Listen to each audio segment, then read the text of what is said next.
Sarah möchte unbedingt, dass der Aschen von seiner preußischen Alten zu Lansing beigesetzt wird.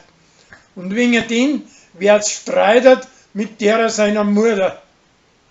Schließlich sieht's aber ein, dass er nach Frankfurt kehrt und fährt mit ihr da auf.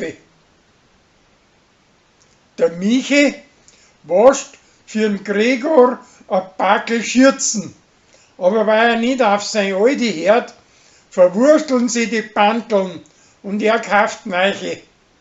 Das kommt aber auf. Uschi und sein Alter möchten einer Hochzeit nur einmal feiern, aber sie finden ums Verrecken keinen passenden Tag nicht. Schließlich nehmen sie nachher am 7. August, weil das eine preußische Tochter vorgeschlagen hat und weil das ein Hochzeittag ist.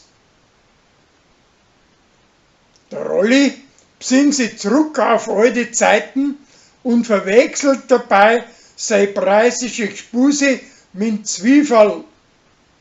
Das kommt aber auf und drum kocht er ihr dafür ein geschmackiges Abendessen.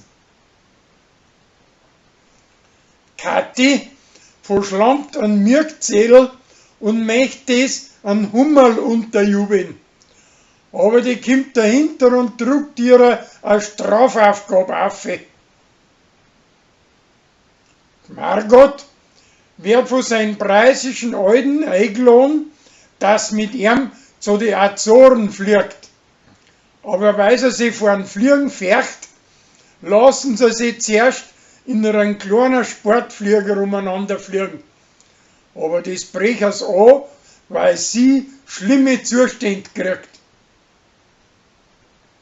Der Hubert wettet mit Sascha, dass er sich das in der Wildnis übernachten traut.